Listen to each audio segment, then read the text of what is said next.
नमस्कार, ईटीवी भारत में आपका स्वागत है। आज हमारे स्टूडियो में हैं वरिष्ठ भाजपा नेता और उत्तराखंड के पूर्व मुख्यमंत्री त्रिवेंद्र सिंह रावत जी। बहुत बहुत स्वागत है सर आपका। धन्यवाद। सबसे पहले तो एक शुभकामना आपको, जो झारखंड से आपको हाई कोर्ट ने एक बड़ी राहत दी है, आपको क्लीन चिट दिया है।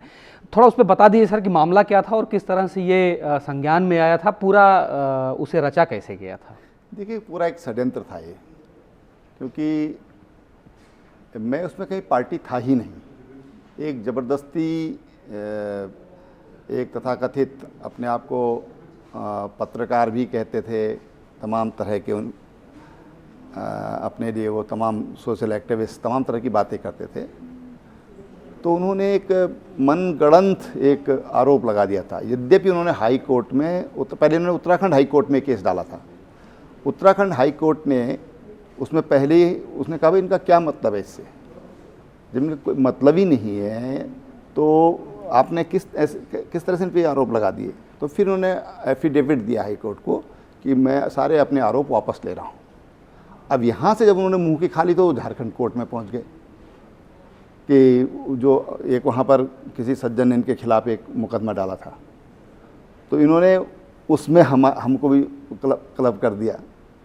तो कोर्ट ने जब देखा, कोर्ट ने उसकी मेरिट्स देखी, तो कोर्ट ने कहा भी तो इनका ऐसे कोई मतलब ही नहीं है। इसलिए उन्होंने उसको उस केस में से मुझे उसमें से भी बाहर कर दिया कि इनका ऐसे कोई मतलब नहीं है। तो एक तरह से कोर्ट का बहुत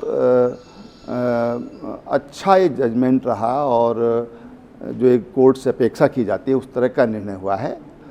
और एक जो लोग जो इस तरह के षड्यंत्र करते हैं, एक जगह से कोर्ट में जब मुँह की खाई तो दूसरे कोर्ट में चले गए, तो उनको भी सबक मिला है कि भाई इस तरह से आप किसी पर भी मनगढ़ंत आरोप नहीं लगा सकते। मेरे लिए चिंता ये थी कि मेरे 40 साल के राजनीतिक कैरियर में हमारे ऊपर एक प्रश्न चिन्ह लगा था। आज उस प्रश्न को समाप्त करने का काम कोर्ट ने किया। मैं कोर्ट का धन्यवाद भी करता हूँ।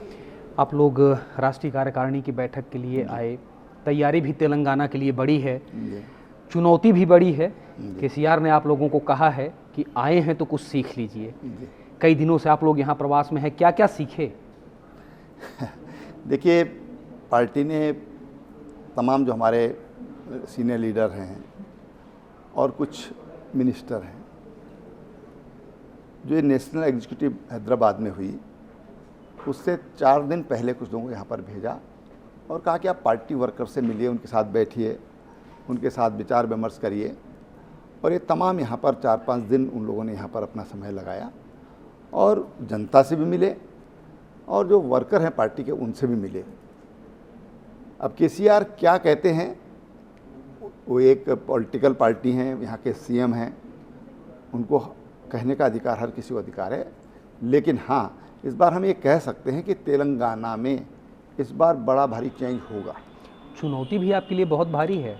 जिस स्किल इंडिया की बात करते हैं, स्टार्टअप की बात करते हैं, आधुनिक भारत की बात करते हैं, सब कुछ तो दे दिया। हैदराबाद में हाईटेक सिटी बना दिया। आप जितना चलने की बात करते हैं उससे आगे वो खड़ा होकर के दिखाते हैं, ऐसा वो कह रहे हैं। आप पा कितना रहे हो तो आप अपने नजरिए उन्होंने तमाम जो भारत सरकार की जो योजनाएं हैं उनका भी नाम बदला है, जो कि मैं समझता हूं कि नैतिक रूप से सही नहीं है। ठीक है, आप शहरों का नाम बदलते हैं, उन्होंने योजनाओं का नाम बदला नहीं। देखिए, शहरों का नाम बदलने की जहाँ तक बात है, वो उसमें तो एक प्राचीनता है।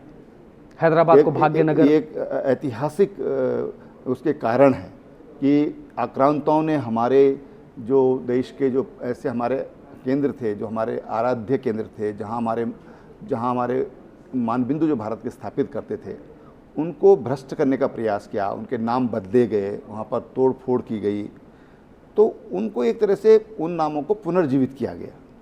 एक अलग विषय है, मैं कहना चाहूँगा। लेकिन योजनाओं का नाम बदल करके आप अपने नाम पर कर दें, मैं समझता हूँ कि वो उचित नहीं है। भारत सरकार उसके लिए 100% फंडिंग भारत सरकार कर रही है। तो लोकतंत्र में ठीक है कि हमारा संघीय लोकतंत्र है, संघीय ढांचा है, वहाँ पर हम कर सकते हैं, रोक नहीं है। लेकिन लोक व्यवहार ये कहता है और परंपरा ये कहती है कि इस तरह से चेंज नहीं किया जाता है। जहाँ तक नाम बदलने और तोड़फोड़ की बात है, आप पर राजनीतिक आरोप भी लगते हैं कि मध्य प्रदेश में सरकार का नाम बदल करके आपने तोड़फोड़ करके मुख्यमंत्री का नाम बदल दिया। महाराष्ट्र में भी आप तोड़फोड़ किए, पार्टी का नाम बदल दिए, मुख्यमंत्री का नाम बदल दिया, नाम बदलने तोड़फोड़ करने का आरोप तो आप पे लगता है? नहीं, देखिए, अपने कुनबों को संभाल नहीं पा रहे हैं तो आप हम इनसे पूछना चाहते हैं।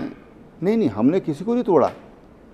देखिए, तो शिवसेना से और उन्हीं के एक मेजर पार्ट वो अलग चला गया, शिंदे गुट जिसको बोला गया, वो अलग चले गए। तो भारतीय जनता पार्टी, और भारतीय जनता पार्टी अपना मुखिया भी नहीं बनाया। कोई ये कहता है कि चलो हम अपना मुखिया बनाने के लिए ऐसा कुछ करते, ऐसा कुछ नहीं था। वो अपने कुनबे को संभाल नहीं पा रहे हैं। और उनका सीधा सीधा आरोप है कि जो ठाकरे हैं वो अपनी पार्टी को संभाल के नहीं चल पाए, और बाला साहब जिस हिंदुत्व के एजेंडे पर उन्होंने शिवसेना को खड़ा किया उससे पूरी तरह भटक गए। वो अपीजमेंट में लग गए। जैसे कांग्रेस है, एनसीपी है, अन्य जो दल हैं, वो उसी अपीजमेंट पॉलिसी को उन्होंने अख्तियार कर लिया, बाला साहब का हिंदुत्व छोड़ दिया, और इसलिए उनका एक वैचारिक मतभेद हुआ, और वैचारिक मतभेद के कारण वो अलग हुए हैं। तो भारतीय जनता पार्टी ने तो एक तरह से दोबारा चुनाव होने से बचाया है महाराष्ट्र को। राजनीति में बीजेपी राज्य के अनुसार नीति बना लेती है, समझौता कर लेती है। अगर हम कश्मीर में न जाएं, जो कश्मीर में आप सरकार चलाए, अगर उसे हम बिल्कुल अलग कर दें, सीधा उत्तराखंड चले जाते हैं, प्रयोगशाला बन गई मुख्यमंत्रियों की, जिस तरीके से चेन पे चेन बदला। ठीक है, आप दूसरी बार सरकार बनाने में सफल रहे, लेकिन बदलाव की जो राजनीति चली, अब आप पे आरोप है हरीश रावत के साथ आपके फोटो दिखते हैं। नहीं, देखिए, हमारे उत्तराखंड एक ऐसा राज्य है जहाँ पर हम लोग बैठते हैं, हम देखते बड़े बड़े मीडिया हाउस वहाँ पर आते हैं, और वो ये कहते हैं कि उत्तराखंड एक ऐसा स्टेट है जहाँ पर दोनों सीएम, चाहे कांग्रेस पार्टी के हों चाहे बीजेपी को, हमने हंसते मुस्कुराते बात करते देखते हैं। देश में कहीं राज्यों में से रह ही नहीं गया है। देखिए, ये तो फिर बीजेपी की नीतियों का विरोध हो गया। कांग्रेस मुक्त भारत की बात आप करते हैं और कांग्रेस को मुख्यमंत्री मुस्कुराने का मौका देता है, तो ये तो आपकी नीति जो दिल्ली से चलती है वो उत्तराखंड में बदल जाती है। नहीं नहीं, कांग्रेस मुक्त भारत का मतलब ये है कि जो कांग्रेस की विचारधारा से मुक्ति है, उस विचारधारा से हम देश को मुक्त करना चाहते हैं, जिसने इस देश को कमज़ोर करने का काम किया, खोखला करने का काम किया, इस देश की जो पहचान है उसको कमज़ोर करने का प्रयास किया। उससे हमारा आशय है। हमारा आशय व्यक्ति से नहीं है, हमारी कोई व्यक्तिगत नाराज़गी किसी से नहीं है। हमारी नाराज़गी अगर किसी से है तो देश के लिए है, कि हमारे लिए देश सबसे पहले है, हमारे लिए पार्टी भी सेकेंडरी है, और अपना स्थान तो बहुत पीछे आता है।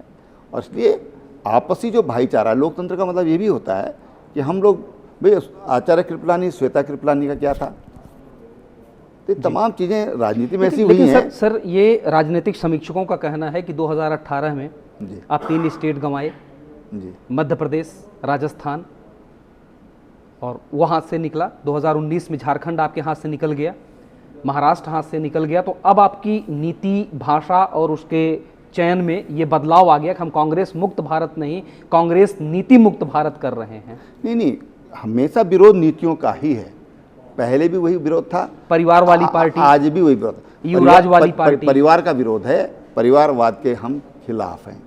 परिवारवाद तो एक तरह से राजतंत्र का ही एक कहें कि बी कॉपी हो गया है, और इसलिए हम उससे मुक्त भारत की बात करते हैं, परिवारवाद से मुक्त भारत की बात करते हैं, कांग्रेस से मुक्त भारत की बात करते हैं, और उस ओर काम चल रहा है। और जहाँ तक आपने कहा कि आप सब मध्य प्रदेश आपके हाथ से निकल गया, राजस्थान आपके हाथ से निकल गया, तो आप ये भी तो देखिए कि नॉर्थ ईस्ट आज हमारे हाथों में आया है। उत्तराखंड दोबारा हम जीत कर आए हैं, गुजरात हम जीत कर आए हैं। आज हम हिमाचल में भी आज तक का इतिहास बदलेगा। जैसे उत्तराखंड में इतिहास बदला कि एक बार बीजेपी एक बार कांग्रेस, इस बार हिमाचल में भी वो हालत बनने वाली हैं। इस बार भारतीय जनता पार्टी हिमाचल में नया इतिहास गढ़ने वाली है। लेकिन सर, चलिए हम उत्तराखंड सीधा लौट के आते हैं, थोड़ा समझ लेते हैं। क्योंकि नरेंद्र मोदी जी का एक बहुत बड़ा सपना है कि अगले 10 सालों में उत्तराखंड को वहां खड़ा कर देना है जो और राज्यों से आगे होगा। निश्चित तौर पर होना भी चाहिए, आपने बहुत मेहनत भी की है।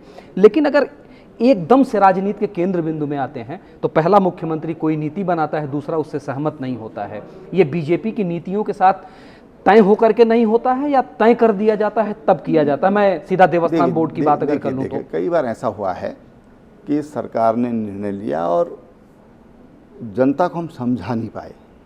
आज जनता यद्यपि महसूस कर रही है कि देवस्थानम बोर्ड की आवश्यकता है। इस समय जैसे यात्रा चली तो उस पर लोगों की जो प्रतिक्रिया आई, सोशल मीडिया पर जो प्रतिक्रिया आई, मीडिया के माध्यम से जो प्रतिक्रिया आई, जो आज वहाँ पर एक बहस का विषय है। लेकिन कहीं ना कहीं हम समझा पाने में ये कह सकते कि नाकामयाब रहे। जनता को, निश्चित रूप से जनता को, और वहाँ का जो हमारा पुरोहित समाज है उसको हम समझा नहीं पाए कि भाई इसमें आपके हितों के साथ कहीं खिलवाड़ नहीं है। आपका जो अधिकार है वो आपका बना हुआ है, उसमें कहीं छेड़छाड़ नहीं की गई है। जो बद्री केदार मंदिर समिति वो पहले भी एक एक्ट से गवर्न होती है, 1939 का एक्ट है, उससे गवर्न होती थी। उसमें हमने 2 स्थान और जोड़े, यमुनोत्री जोड़ा, गंगोत्री जोड़ा, क्योंकि ये 4 धाम के रूप में इसको जाना जाता है। तो एक जब ये चारों धाम एकीकृत हो जाएंगे और इस पर एक सेक्रेटरी लेवल का एक सीनियर IAS ऑफिसर उसका एग्जीक्यूटिव CEO होगा, तो उससे उसकी अच्छी उसकी मॉनिटरिंग भी होगी, वहाँ के लिए अच्छी व्यवस्थाएं भी होंगी, और जो फंडिंग है वो भी अच्छी होगी। और मुख्यमंत्री उसके पदेन अध्यक्ष होंगे।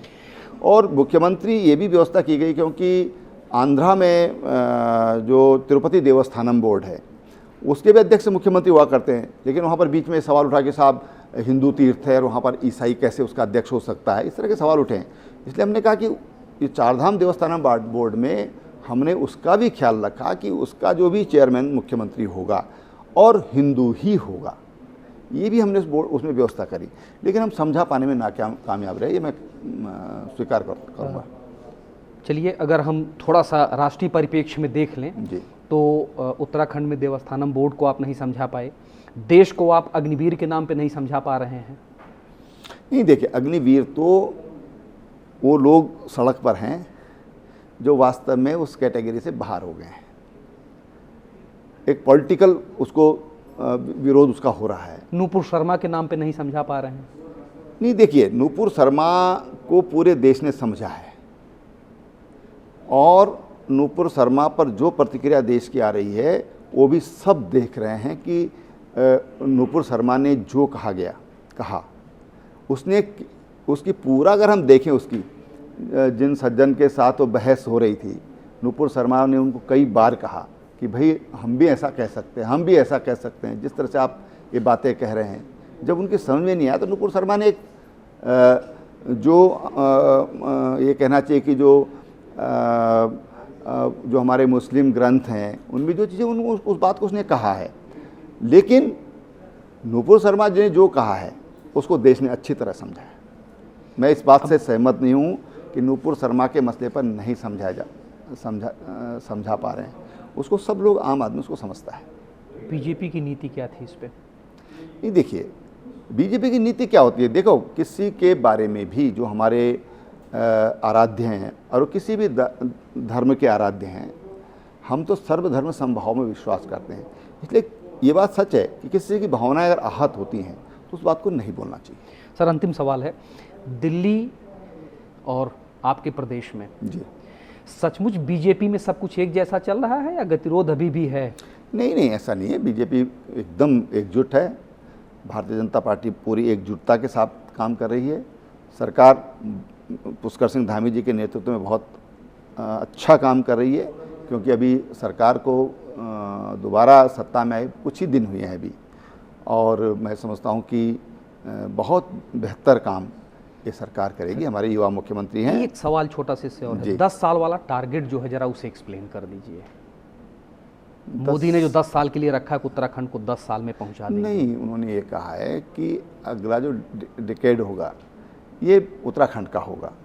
तो प्रधानमंत्री जी की एक सोच, जो आज उत्तराखंड में जो सोच दिखाई दे रही है, ये आज से 19-20 साल पहले 2001 में, जब वो मुख्यमंत्री भी नहीं थे, वो पार्टी के संगठन महामंत्री थे और उत्तराखंड राज्य के प्रभारी थे, उस समय जो आज जो ऑल वेदर रोड बना है, जो रेल की सर्विस बनी वहाँ पर सुचारू हुई है, जो एयर कनेक्टिविटी वहाँ पर इस तरह से बेहतर बनी है, तो माननीय प्रधानमंत्री जी जो उस समय हमारे संगठन महामंत्री थे, तब उन्होंने 2001 में कॉन्सेप्ट वहाँ की कार्यसमिति में रखा था। और सौभाग्य से वो कार्यसमिति हमारी बद्रीनाथ जी में ही हुई थी और वहीं पर उन्होंने ये विषय रखा था। तो प्रधानमंत्री जी का एक सोच है, कॉन्सेप्ट है, उस पर उन्होंने अभी घोषणा की है, उस पर आगे काम होगा। और निश्चित रूप से हम ये कह सकते हैं कि प्रधानमंत्री जी कोई भी विषय अगर बोलते हैं तो बोल के भूलते नहीं हैं, वो उनकी डायरी में नोटेड होता है। बोलते हैं, हवाई जहाज़ में बैठते हैं या हेलीकॉप्टर में बैठते हैं तो वहीं डायरी निकाल के उसको जो सरकारी तंत्र है वो जो काम करेगा ही, लेकिन अपनी पर्सनल डायरी में भी उस चीज़ को नोट करते हैं। और प्रधानमंत्री जी ने जो बात बोली है कि अगला दशक ये उत्तराखंड का होगा, तो उनकी सोच निश्चित रूप से इन 10 सालों में देखने को मिलेगी। तो ये उत्तराखंड के पूर्व मुख्यमंत्री और बीजेपी के वरिष्ठ नेता त्रिवेंद्र सिंह रावत जी हैं, जिनका साफ तौर पर कहना है कि नरेंद्र मोदी जी जो कहते हैं वो भूलते नहीं। उम्मीद की जा सकती है कि जनता के लिए जो नौकरी के वादे हुए हैं, काला धन का जो वादा हुआ है, भ्रष्टाचार मुक्त भारत का वादा हुआ है, कांग्रेस के नीतियों के मुक्त का भारत जो हुआ है, और उत्तराखंड को 10 साल में पूरे देश में सबसे ऊपर बैठाने का वादा हुआ है, ये नरेंद्र मोदी की डायरी में है, वो भूलेंगे नहीं। और त्रिवेंद्र सिंह रावत जी इस चीज़ को लेकर के उत्तराखंड और देश को बताते भी रहेंगे। बहुत बहुत धन्यवाद, आप ईटीवी भारत आए, इसके लिए बहुत बहुत शुक्रिया। नमस्कार।